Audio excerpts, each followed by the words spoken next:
Welcome back to Uncontested Investing. I'm Tim Harrods. Thank you for swinging back by. Today, we're with a good friend of mine from the industry, probably someone you guys don't really like a lot, that appraiser guy, but Mike Tedesco. Mike, thanks for being here. Tim, so good to see you again. So, Mike, let's just take 60 seconds, tell everyone a little bit about yourself. Absolutely. So originally I started Appraisal Nation in 2006. We grew that. Great timing. In hindsight, it really was. Oh, yeah. Living through it, it wasn't.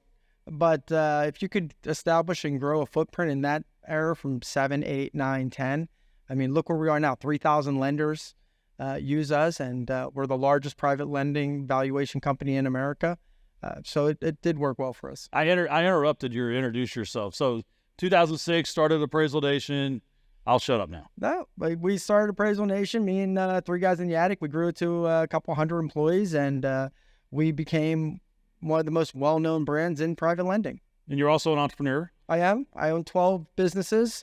We have Airbnb businesses. We have long-term rental businesses. We have third-party service companies overseas. I have my gyms that I'm creating now through the Bucked Up channel, and, of course, Appraisal Nation. Man, that's excellent. So I start every week with the segment I call the bottom line up front. We're in a attention deficit society. People will start listening, but then they get a phone call or they go to a meeting and then they forget to turn it back on. So I like to take 2 minutes at the beginning of the show, tell the investors out there the most important things you're seeing in the industry, maybe some things you think people should be paying attention to. Sometimes people are like, things people should be avoiding. So the cliff notes of what we'll talk about for the next half hour. Good to go? Ready. Go.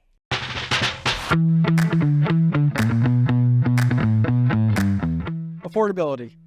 Right now, I think the biggest thing that is getting overlooked right now is what's really happening in the affordability sector. As homes continue to rise, the median income is not catching up. In the last 5 years, the median income went from 68 to 75, less than 10%. But homes went from 300 to 410. Right? So now that gap is getting bigger and bigger. I was talking to my wife this morning. I said, we're losing the middle class. We're gaining a real estate class. I said, that's really what's happening. You're going to have your ultra elite, and then you're going to have your real estate wealthy, and then you're going to have your poor. And that's really what we're seeing more and more. And the other thing, when we factor in that affordability, one of the most important things that I'm seeing right now is it's becoming more and more difficult due to the regulation in your GSE space. For example, your DTI requirement at a max is 43%. While the average home versus the average median income will allow you a $2,700 mortgage, give or take, at max if you have no other debt. That's nothing today on an 8.5% rate, nothing. You would need on an 8.5% rate in Utah, where the average is 545 with 10% down, it's $4,700 a month. But to get to $4,700 a month, your median income needs to be $154,000. But the median's only 76. So that's a huge factor that people really need to be paying attention to. So that's interesting. And I mean, we're just talking interest there. We're not even looking at the impacts of increased property taxes, increased insurance, increased cost just to buy food. And so I think affordability in all sectors is going to be huge. When you go back to the genesis of the American dream, it was the wife could stay home with the children and the husband could make enough to afford to buy a house. And the numbers you just said tell me that I have to have two people working full-time, making the median income just to afford the median home price in Utah, the example you gave. But no, yeah, I mean, it's hard to be an average median family and live the original nucleus where the husband provided and worked and the wife raised the children. It's nearly impossible today. Yeah. Just based off that, you would have to make $500,000 a year for the husband in a good market, say California or parts of Dallas even. I mean, that's what you're looking at today. Yeah, and that's, as you know, I'm an active investor still. When I get a house that's below 400 in DFW, I get excited because you can still sell those things, because all it's done is driven the $500,000 and $600,000 buyers into that $300,000 price point, which now where are the first-time home buyers going to go?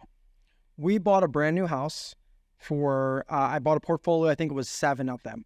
And to get that, I was able to negotiate a 12% discount. This was in January of this year. There were 3 of them. I didn't like the markets at all. They were, for lack of a better term, just poor markets. So I said, instead of turning them into long-term or short-term rentals, let's just flip it. We added a fence to them. We put them up for sale. We had bidding wars, and they sold over 300. This happened in less than 6 months. And you're like, maybe I do like those. And maybe I do like those. So I'm going to go straight to the boogeyman approach. Appraisers. We don't know what they don't know what they're doing. I know better until they actually ask me to prove what I think I know. And then oftentimes they're right. How hard is it as an entrepreneur managing that? Because it's bewildering to me. Anytime I've ever heard someone say, well, we need to make an appraisal panel or we should be an AMC, I'm over here like, no, thank you. Because it's got to be the most unhappy customer business. I mean, it's definitely unrewarding. Right. I will say over the course of doing it for 17 years, the friendships and relationships I have built has been the most rewarding part for me. But the challenge is, even a great relationship like you, we do one appraisal, it comes in terrible, and you're blowing me up. I've never emailed you about it. Never. Yes, I have. It's been a year. It's been a minute. So let's talk about that, because 17 years ago now, you decide to start this appraisal management company in an attic, and that's before AMCs were really even required to be used. That's correct. So I'm seeing all the gray hair. I got it with you, buddy. Where did you learn the systems, processes, procedures that it was going to take to make that company successful? So in the early 90s, I was a very young loan officer, and I came in and I ended up switching to banking, and there was a large AMC at the time, the only AMC in the country, a company called Lender Service. And they banked with me, and they asked me to manage a division for them, and I went in and I became one of their managers.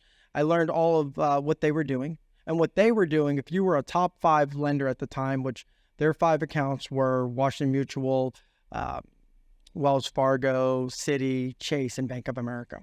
If you were one of them, they treated you like gold, gave you every resource, threw employees in your offices for you, and it had nothing to do with regulation. It was a cost savings model. You don't have to manage your appraisal department. We have a department to do it for you. But if you weren't one of them, they just didn't care about you. They put you upstairs, minimum wage employees, and forgot about you.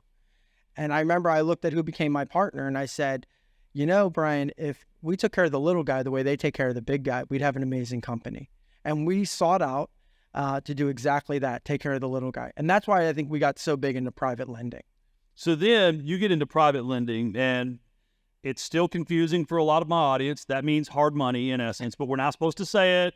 John Beecham will be here later today, and I'm going to say hard money like every third word, just to get his goat. But private lending is so much more difficult than first-time home buyers.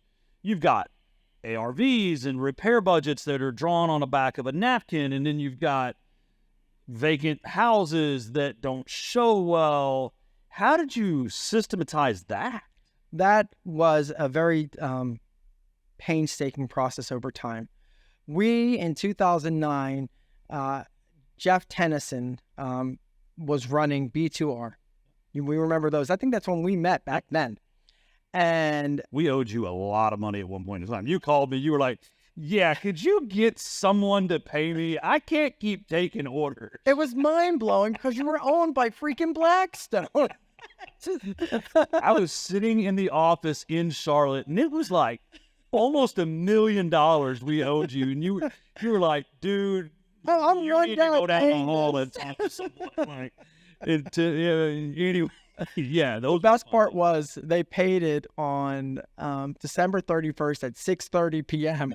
That is one day when a wire from Eli came over. I said, of course, at least it's paid. Yeah. We get the expense this year. Now you have no time to plan for that income. Exactly what happened. So, yeah, but I mean, and that's a whole nother animal. So back then, I mean, we would send you 80 appraisal orders for one client on a portfolio. And now it's even harder than the ARV appraisal, because now you're coordinating with property managers, tenants, borrowers, lenders, condition assessments. I mean, and what about diversity? So we would then add a multitude of appraisers into the same subdivision.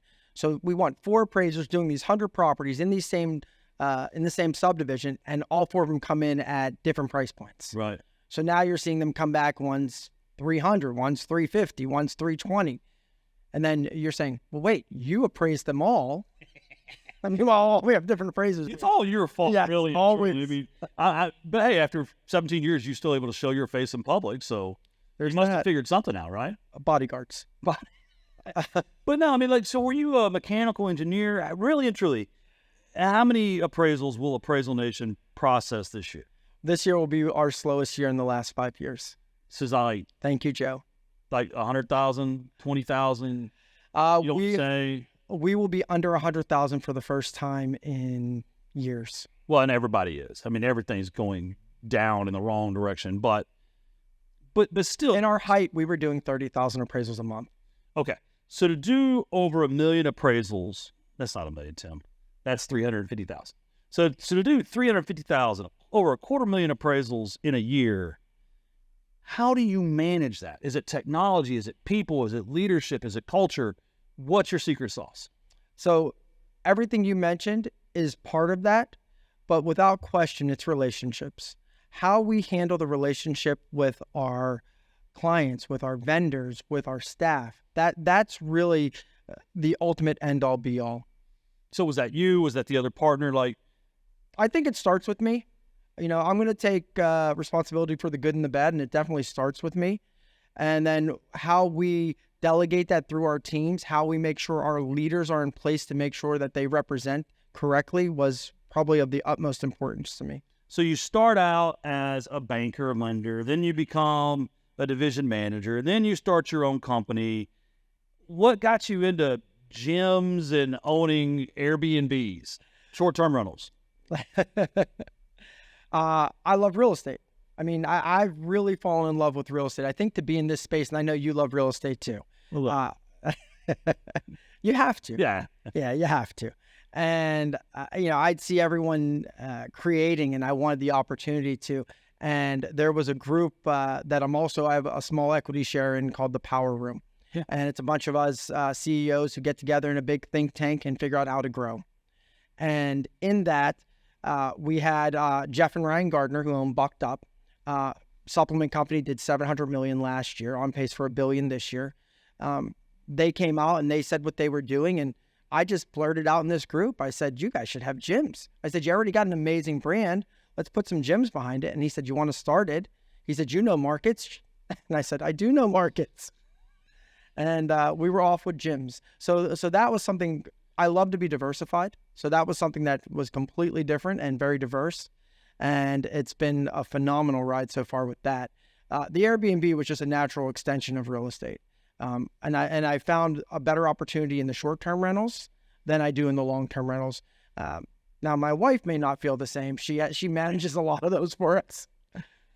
Look, I mean, I just spent almost 4 hours in the car with my wife, and you've got Airbnb bookings, and you've got midterm rental bookings, and the mayor of one town calls, and he actually needs to move into the house that the city council was kind of against being there because his kitchen flooded, right? So I'm in the driver's seat like, yeah, wait, okay, I'll see you at the next meeting. But it's like, it does provide a service, and it is very, very difficult, and it's also very rewarding. So we're going to take a quick break, come back, and then I guess we should probably talk a little bit about real estate. Let's do it. All right, so stick around. We'll be right back. At RCN Capital, we know that time is money. With our competitive rates and quick turnaround time, you can receive funding in as little as 10 days. We offer flexible payment plans to relieve the pressure of repayment process. Our team is experienced in making sure that you choose a loan that will suit you best. Get on the phone with the loan officer today by emailing info@rcncapital.com or clicking the link in our bio. Welcome back to Uncontested Investing. I'm still here with Mike Tedesco. Mike, you had no idea what we'd talk about on today's show. You said you had done some digging. Let's just kind of twist a little to the real estate market. How bad is it out there? I think the inflation is really driving the negative. It seems that the only lever that our government has at their disposal is to raise rates. And they don't realize that when they keep doing that, the amount of population that's coming into this country, legal immigration, illegal immigration, natural birth rates, is higher than it's ever been. More and more people want to be in a home. And if they can't afford to buy that home, then investors are going to buy that home and they're going to rent those homes. And it's limiting the market. And the rate of growth, because of the inflation that they're pulling the lever on, is causing builders not to build at the rate we need to build at. So therefore, we're not getting the building done in time. The home rate is laying flat. We were, I think, 1.4 million homes in 18, give or take. We're down to 800,000 homes available now, but the demand might be close to double now. So now you have double the demand, half the homes. You've raised the interest rate, but the investors don't care about the interest rate. The investor cares about one thing, cash on cash return. Right? You charge me 15% interest. If I'm making $1,000 a month on the property, I'm still going to pay it. Well, it's kind of funny. We're sitting here in Austin, Texas, and there's the governor's mansion and the beautiful state capitol. And I hear some of these private lenders talking about how Austin's a dangerous place to lend. And I'm over here like, I mean, yeah, I probably wouldn't be financing any $2 million spec homes right now. But if you can find an affordable home in Austin, the demand is going to run you over when you put the sign in the yard. If I found a row of $300,000 houses right now, you'd be fighting to go buy them. Oh, absolutely. So across the nation, I remember in early 2022, a mentor of mine was like, this could be bad. We could see a 20% decline. Or he actually said, should see. And this guy is smart. And I was like, oh, crap. We haven't seen it. In some markets you have, but nationally, it's still rising. What's the truth?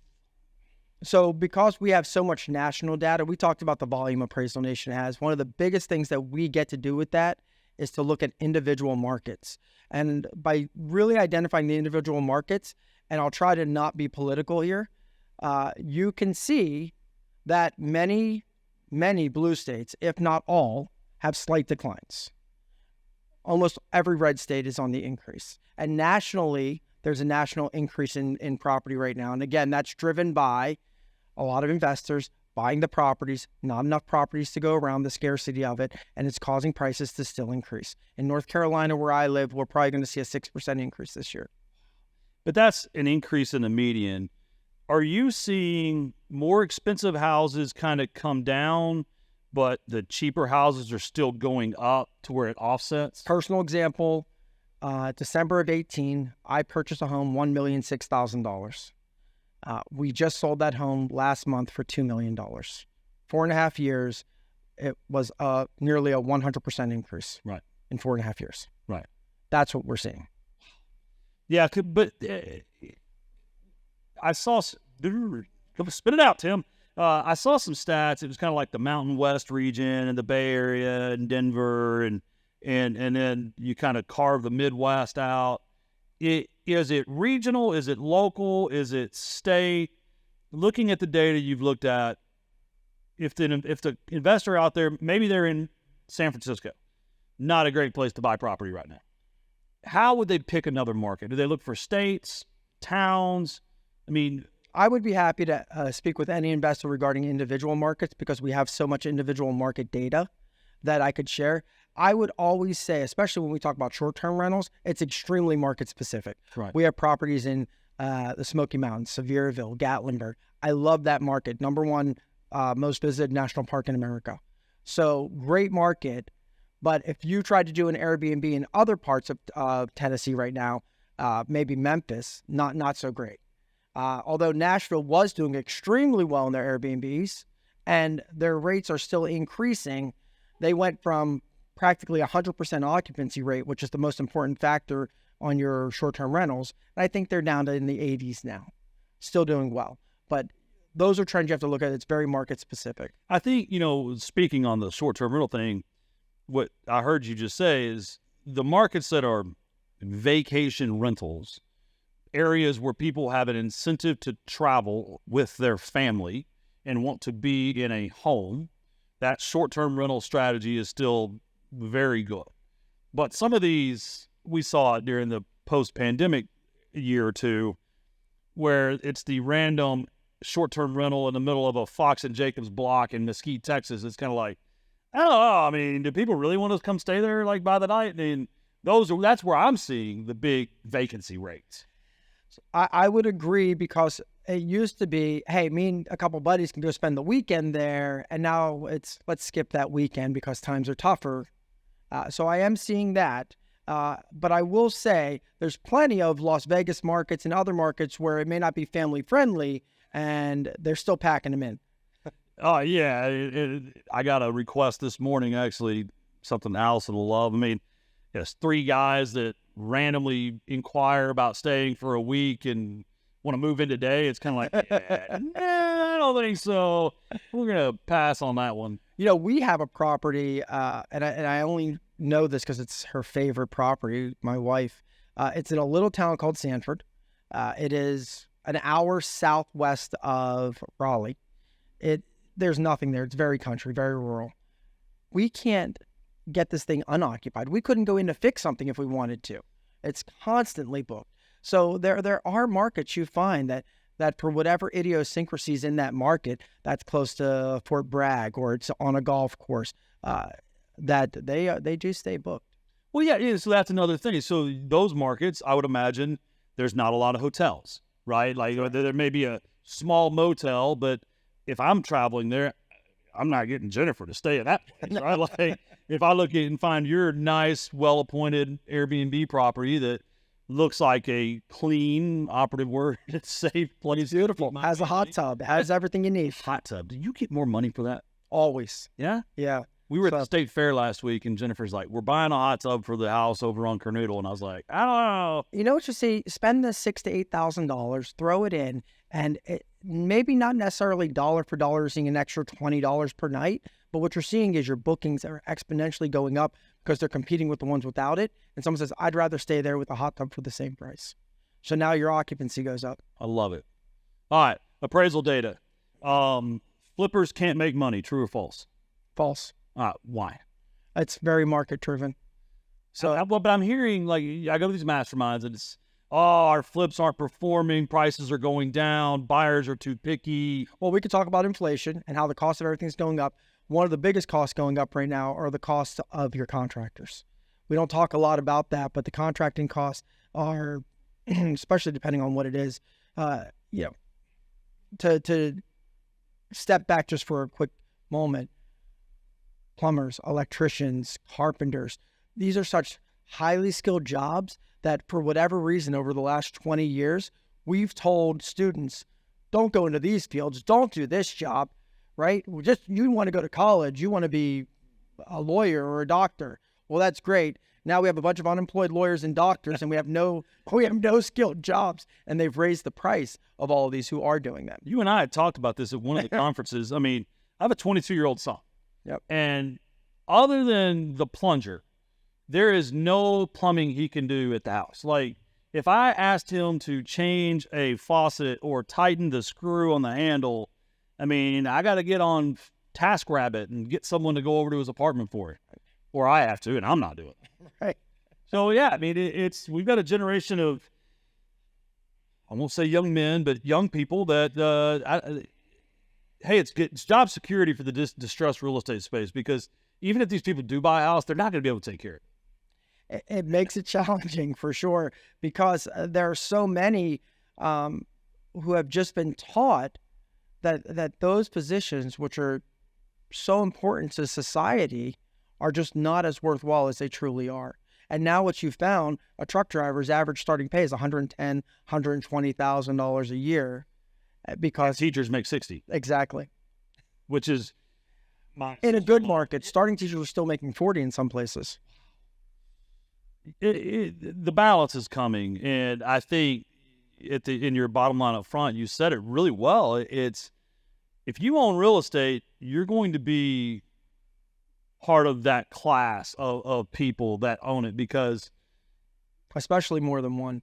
If you can figure out how to get 2 and 3 properties, it will change your life.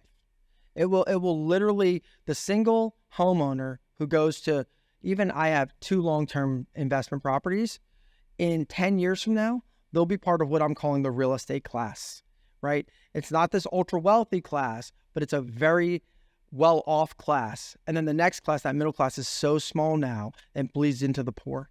Yeah. Well, they're taxed to death too. It's firefighters and teachers are amongst the ones that I think they do what they're told, and they don't quite understand that the government's just taking all their money away from them. Yeah, but the government needs that for programs like saving snails. Yeah. And everything else that we have for them.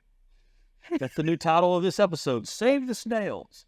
All right, we'll take a quick break, come back, do the Money Minute, and then wrap up. So stick around. We'll be right back. REI Inc. is a monthly business publication for real estate investors, covering all types of real estate investments and strategies. It is the most comprehensive real estate investment publication on the market. All of the articles are written by the top leaders in the industry, so investors are assured of always getting the best information possible. Each month, REI Inc. also profiles the top companies in the industry and provides insights and data into key regional markets. Along with their sister platforms, the REI Referral Network and Highest Invest, real estate investors have exclusive access to off-market investment opportunities and national acquisition and disposition initiatives. To learn more, visit www.rei-inc.com, where you can also access the REI Referral Network. Also, be sure and visit www.highest-and-vest.com to view the latest exclusive off-market assets with near immediate acceptance decisions and closing strategies. You can also email marketing@rei-referralnetwork.com to request more information. Welcome back to Uncontested Investing. Tim Herod, still here with Mike Tedesco. Mike, time for the Money Minute. This is my favorite part of the show. 60 seconds, you can speak to the entrepreneurs out there. It doesn't even have to be real estate related. But imagine this 60 seconds is the only 60 seconds of advice they're going to get all month. It's for the entrepreneur, for the investor, for the small business person. Some of them are feeling lost. They're feeling alone. You've been through this with 12 businesses now. 12 or 16? 12. 12 businesses now. Clearly you're qualified. The best 60 seconds you got, go.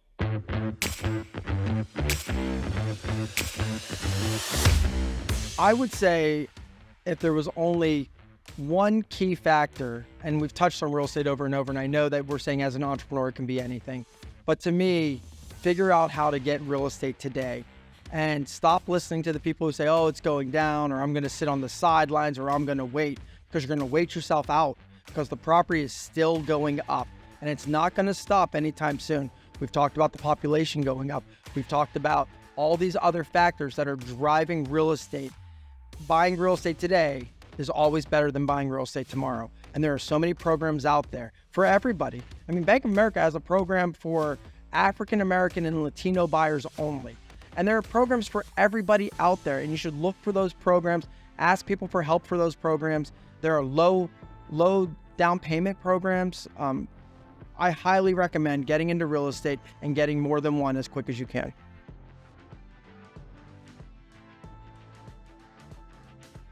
So our good friend Rick Shargo says, I love his little quotes. He goes, we did an extensive survey and most people prefer to live indoors. But it's corny, but it's so true, right? I mean, food, water, shelter, 3 basic necessities for maintaining human life. Yes.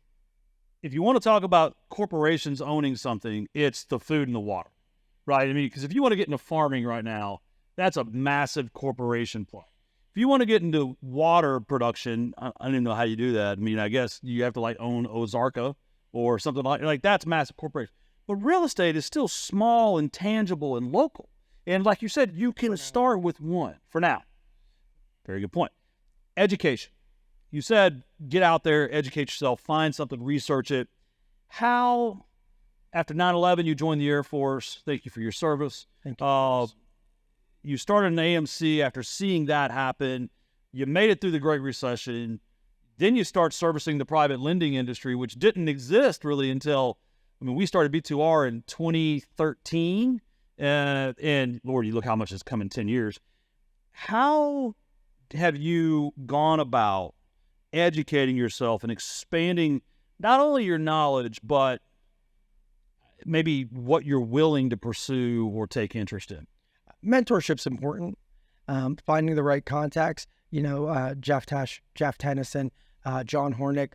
We can mention great names. The NPLA, National Private Lenders Association. Those are finding specific groups that have amazing resources and jumping on coattails. has been, for me over the last 17 years, probably the most fundamental way. And then research. I've been down rabbit holes. Not everyone has to be college educated today. Google's out there for a reason. So that helps a lot too. I tell these young investors, like, I'm come from nothing and kind of built this all myself. And we didn't have YouTube or Bigger Pockets or any of that. I mean, we had dial-up internet, and you had to go to the RIA meeting to learn anything and most likely pay for it.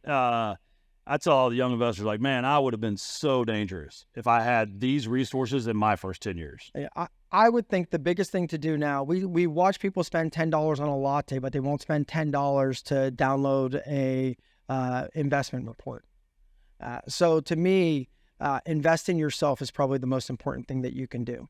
Well, then get in the right rooms. I mean, you were talking about just being in the power room, which I didn't know you were a part owner in that with Eddie and Andrew. Yeah. Now Dan Fleischman just bought in. 30%. Dan's a big dude. He's killing it. I love Dan. But you're in the power room and you overhear a conversation and you just speak your mind. Next thing you know, you're starting a national gym brand. So I'm in the power room. We're talking about Cape Coral. I said, I've just been marketing, doing some research marketing because I was online finding out where are the best Airbnb opportunities, and Cape Coral came up. And Eddie says, I just purchased. So we're in the right room. We're in the right circle. So what do? I buy 11 lots in Cape Coral. Well, and so Jeff Tennyson, CEO, founder of RCN Capital, not Tennyson, Tesh. You keep bringing up Tennyson. JT. There's so many JTs in my life. Jeff Tesh, founder, CEO, RCN Capital, great friend of yours, I know. When I joined, he's like, I want to start a podcast. I was like, okay, can you be more clear? He's like, I just want to help investors make more money. And I was like, okay, I can do that, right? If we're not trying to sell RCN, we're going to start every episode just trying to help investors make more money. You know, Jeff, that's the way he is. So now that I've told you that's what we're trying to do here, we've got about 5 to 10 minutes left. What are some things that we haven't touched on that you think would help the investors on the street make more money, given today's market? So Jeff's great. One of the reasons I'm on the podcast, you reached out to me. Jeff says to me, he says, he goes, Tim sees real estate the way you see real estate. He goes, there's always an opportunity if you're able to find the right stone to turn over. And I've always thought that too. I would say for the average investor out there right now who's looking at this market through a glass half full sort of mentality, they really need to flip it over, because to me, I think that you make money in times like this, right? This is where one of my favorite movies is It's a Wonderful Life. Not Christmas, but just movies. In that movie, there's a point where there's a run on the bank. I don't know if you've seen that. And everyone's running to the bank, and they're trying, and George Bailey, the main character, he stops them from going to Potter to sell their shares for half off. And he says, you don't see what's happening. He says, we're in a crisis, and the richest man here is buying, and you're trying to sell. And that's really the mentality you should try and have, is from that richest man in that scene at that time. You should be trying to buy. And I think that there's opportunities abound if you look. Prices may not be what they were, but again, in 5 years from now, they won't be what they are. Well, I was interviewed on a podcast, and somebody said their whole thing was a little shtick. They walk up the microphone, and they're like, who are you, and how'd you become a millionaire? And I was like, I bought enough houses and waited. But it was just like, and he was like, okay, drop the mic. I was like, no, but I'm not trying to be funny, but I was operating a flipping business, a wholesaling business, and I read Rich Dad, Poor Dad, and realized that you got to keep assets, and my wife and I have just kept assets, and I tell people all the time, like, before you know it, you'll be a millionaire, and then, like, you'll look back up, and that number will be 2, and then it will be 3, and then it will be 4, and you're like, whoa, that was a lot easier than that first one, right? I will say, we speak about the power room. One of the things we talk about a lot is how to protect your money. That's one of the most key fundamental issues. And the number one person after your money, regardless of Republican or Democrat, is the government. And figuring out how to protect your money. You mentioned buying properties and holding. Well, you can sell if you 1031 exchange, right? Finding different ways like a 1031 exchange. People don't realize you can 1031 exchange a business. So you can have a business and literally 1031 exchange your profits into another like-minded entity. Maybe there's a tax code that can help you. Section 179 was a great program, right? I got a 6,000 pound Denali. I got 100% tax deduction on it last year. Now, new administration's lowering the rules. It's 80% this year, 60% next year. But you can get a 6,000 pound vehicle over the next 3 years and still get a tax deduction on that, dollar for dollar at that percentage. I have a Ram 2500 Limited that qualified for that, and my wife has a Mercedes GLE 350. Also qualifies. Qualified for that. So, and you get to pick when to put it into service. So we bought them both and then put one into service the next year. So you can carry it over for each year. That's beautiful. Yeah, it carries forward. Now, I was actually just finished my tax returns last week, got all the K1s in and everything, and I noticed on one of our C Corps, we still owed some taxes. And I called my CPA. I was like, Donna, that's not right. I mean, we had that negative $700,000 K1. It should have. She goes, oh, no, you can only erase 80%. I was like, oh, well, dadgummit. But so we owe $2,500. But I got all my W-2 taxes back. And consider it a night out in Vegas and move on. Yeah, and then I know, especially with you guys. And then I was like, okay, well, how much carry forward do I have left? And there were 2 commas in the number, and I was like, oh, well, we'll be all right. Right. So, yeah, I mean, and I'm not, I think that's a point I want to drive home. I'm not some sort of CPA. I'm not college educated. I didn't go to school for this, but I heard a guy like you talking about it, and it wasn't just enough for me to hear him talk about it. I went and said, where do I look? And then when he said Section 179, I went straight over there and read Section 179. Started reading it. And now with artificial intelligence, I'm loading this stuff into ChatGPT, and I'm explain to me like this, like I'm 5. And it'll explain it, and I'm like, okay, great. Now I'm 10. Okay? Now I'm 15. I will walk it up until I don't understand it anymore. Are you familiar with art appreciation? Art appreciation, I've read about it, but I hate art, so, jet is next for me. Beautiful. My son's going to be a pilot. And so we're going to buy a jet next year and then put that into service. Very nice. There's so much you can do if you're willing to take the time and look and dive into it. But from an investment standpoint, obviously, we've mentioned real estate over and over, but protecting your money once you get it is equally as important. Well, I hate to use the word fiduciary, but my mindset is God has blessed me enough to have this and get this, and I owe it to my family to make sure that I multiply it and not give it to them, but that it's more when it's their turn. And I have an infinity banking policy. If you're familiar with infinity banking, it's another. So we take all of these aspects that we're discussing, and you say, as an entrepreneur, as an investor, it's not just enough to say, I now know how to create businesses. I now know how to create money. Now you have to figure out the next step with it. So for me, I've always said, people say, oh, what if you take this risk and lose? Learning how to make money is just the first step of it. Once you know how to make money, you can always make more money. So figuring that out is one thing, but figuring out how to protect it. Infinite banking is a great way to take a large life insurance policy. You put a couple $100,000 down over time or immediately. You let that accrue over time. You can borrow your money right back immediately as it's earning interest. So now your money's earning interest, but you've already pulled it all back out and you're investing it into another property. So now it's making money off the property and it's making money off of the infinite banking policy as the infinite banking policy accrues and makes you more money on your life insurance. And that was one of those things, Chris Noggle. Yeah. So I'm sitting at the boardroom mastermind and he's talking about that. And I was just like, okay, got to learn that one. And, I met Chris and he was like, oh, I love Jeff. And I was like, great, we love you too.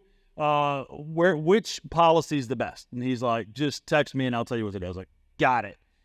But the point is, you don't have to start with $1 million. No. Right? That was the example you threw out there was $1 million. And someone out there may have just tuned out. But you can start 20 grand. Yeah, absolutely. And I think that's what people mess up on is one day I will blank. One day I will blank. And they don't understand the power of compounded interest. But even more importantly, and this is where I'm going to kind of wrap up, time compounds on us. you and I, when we got into business, we didn't have gray beards, right? Didn't have beards at all. Didn't even have our kids yet. But time compounds on them. And if you're out there and you're thinking, one day I'll blank or one day I'll this, I promise you that day will come and go. And if you haven't ever forced yourself, what Mike said at the beginning of the show, to get started, start with one. Ed Milet, great book, The Power of One More, right? I mean, it's just one more of anything, one more investment, one more book, one more article you read, one more podcast you watch, one more house you buy. Like, you've just got to force yourself to be a little uncomfortable now. Yes. And then I love that. That one day will come and you'll be so glad you did. The only other thing I would add to that is you have to show up for it to come. I did a presentation for a large group, couple hundred CEOs, and everyone in that room I felt was smarter than I am. They all have master's degrees, and here I am, a high school dropout, and we're going over this whole thing, and they're saying, how did you get from drug addict parents and destitute life to this amazing life you have now? And to me, I told them, I just showed up. I said, you have to show up. Just show up. Show up all the time. Even if you don't understand it, show up and listen. Show up and wait. Show up and hop on coattails. Yeah. Right? So I think the more and more that you look for opportunities, the more and more you find them and you show up and you dedicate, the more good things that happen. Yeah, it's just, it's one foot in front of the other. I tell my son all the time, I'm like, if you would have told me when I joined the Marine Corps that I would be where I am today, I would have laughed and told you, you got the wrong guy.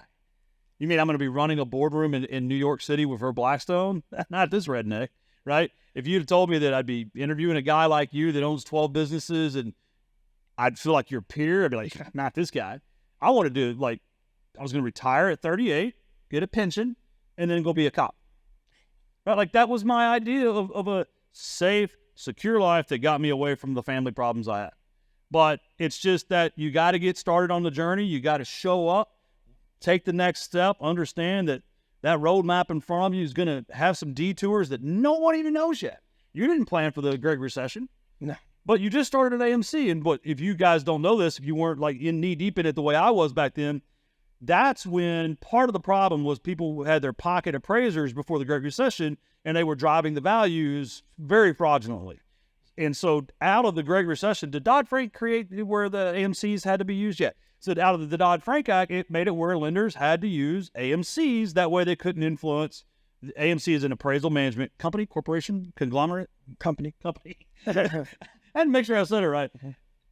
In order to make sure it was an impartial third party. So had you not started that with just the idea of being good to small businesses, you wouldn't have been 3 or 4 years later in the best position in the world to take advantage of something you could have never foreseen. Yeah, we would have never foresaw that. And honestly, there were times where we actually thought it was hurting us because the amount of legislation that was being compiled on us by every state, $5,000 a state license, 50 state licenses. We were just bombarded with it. And looking back now, it was a huge shot in the arm. And since you had already built it, you had already taken that action, you had already shown up on your idea, you were ready to take advantage of it. That's right. Kudos to you, man. Well, I appreciate that. But we put the time into it. That's the other thing that people don't realize. And that's what you have to do as an investor, as an entrepreneur. You have to put the time in. There was a 3-year period from the beginning of 2007 until 2010 where we took 2 paychecks in 3 years. And I was working a flea market on weekends selling football jerseys just to keep my family fed while we got Appraisal Nation off the ground. I mean, they want your destination. They don't necessarily want your journey, is what you're saying. That's exactly right. But the journey's worth it if you got the fortitude. Yeah.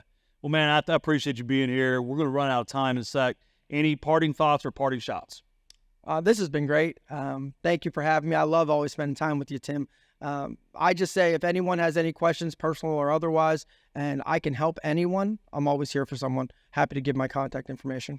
Well, we'll put it down in the show notes, buddy. Thank you very much. That's it. We are out of time today. Thank you for stopping back by. Remember, your network is your net worth, and today you've been growing both. We'll see you next week. Thank you for listening to Uncontested Investing. Questions about today's episode or the podcast?